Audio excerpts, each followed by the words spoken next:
Clashes in Gaza continued throughout the night last night. The Israeli army carried out operations against several enemy targets in northern Gaza.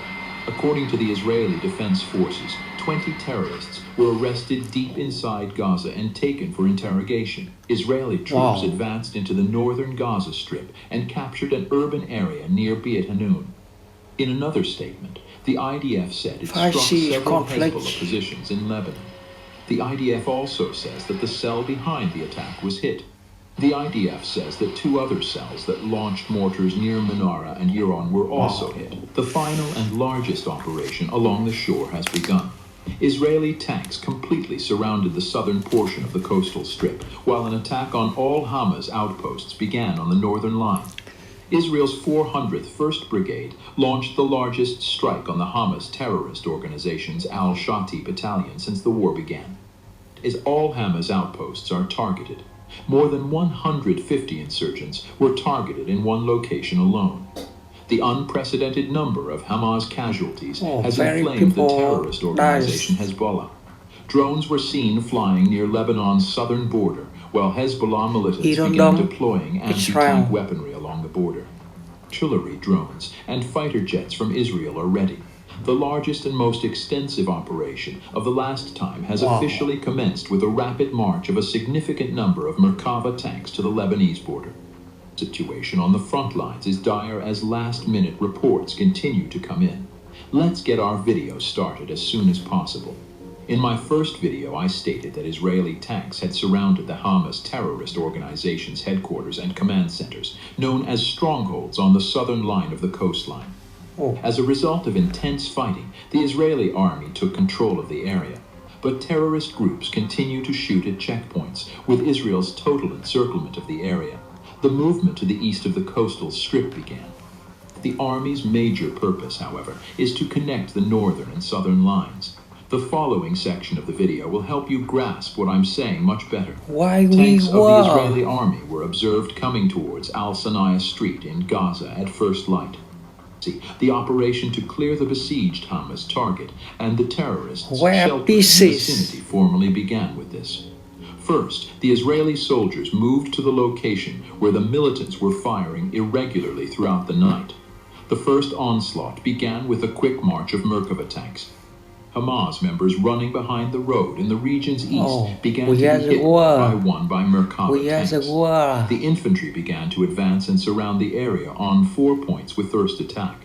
As Israeli forces approached, intense confrontations erupted north of the offensive line. Israeli forces intend to totally encircle and clear the area, creating a secure zone. Terrorist groups, on the other hand, continue to launch small-scale attacks from a variety of locations in order to utterly disrupt the siege. Despite terrorist strikes, Israeli tanks started an intense attack on the position shown on the map, and the region was completely surrounded. However, as previously stated, the clashes continue, and the battle in the region is far from over. The Israeli army continued to send tanks and infantry to the front lines, but I believe the situation in the region is severe. The encirclement of the area by the Israeli army has resulted in a massive mobilization of forces to the south of the coastal strip. On the northern front, the major operation officially began. First, the army found and destroyed the Hamas terrorist organization's coastal outpost. The coastal strip was discovered to have 3 big outposts. Israeli tanks and infantry, on the other hand, moved into the area. The Israeli army's 401st Brigade launched the first tank attack on the Hamas terrorist organization's al-Shati battalion near the al-Shati camp.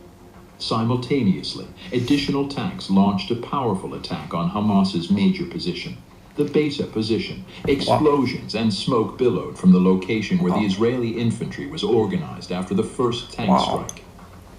The soldiers discovered Hamas members attempting to flee. However, the terrorists began to flee towards the Israeli army, unaware that they were encircled. During this time, Hamas terrorists were targeted from 3 different directions. The effective accomplishment of this attack brought the operation to a close. According to the official Israeli report, Hamas lost 156 soldiers at one point. Furthermore, a significant advance was made in the coastal strip, and complete control was gained in the area. With the rapid fall of Hamas's most formidable stronghold, the next target will be Hamas militants in the al-Shati camp's headquarters. While Hamas suffered huge losses, the Hezbollah terrorist organization launched an unexpected drone attack in southern Lebanon. Before we move on to our main topic, I'd like to make an essential point. I'd like to emphasize that we monitor and evaluate current and accurate news for you. Every second counts.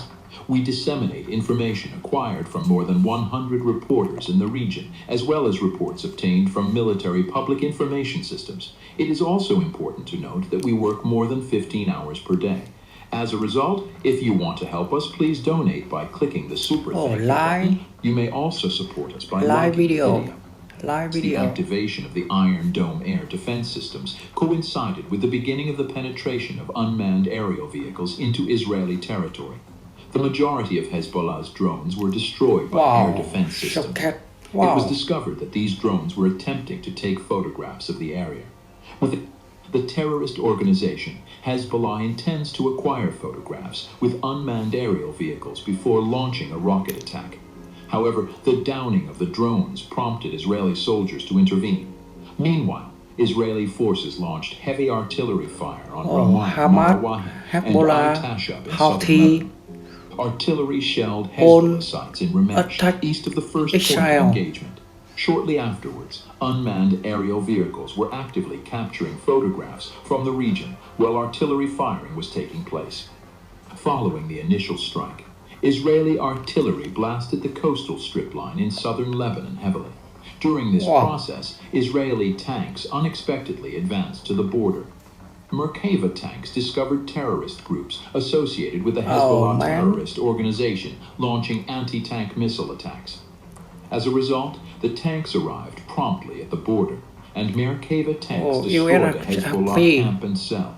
At the same time, unmanned aerial vehicles continued to collect imagery, and a mortar unit was discovered hidden on the border. A drone armed with ammo killed the Hezbollah mortar unit, with a single shot after the initial image was obtained. Following the successful operations, Gaza is approaching a tipping point. Israeli forces have made rapid headway in regions where the war was supposed to be stalled, eliminating Hamas strongholds and outposts. The siege on the northern line is nearly finished. The conflict is becoming more intense, but I can say that progress has not stalled. As the area of control advances, the fighting will shift to the center line after the coastal strip is completed. It has clearly started to grow.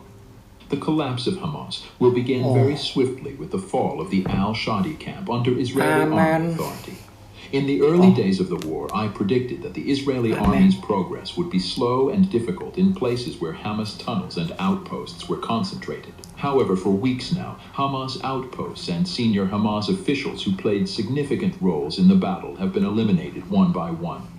The quick initiation of operations in the previous 20 days or so, as well as the encirclement of Gaza's perimeter, may imply that a significant breakthrough on the central line is approaching.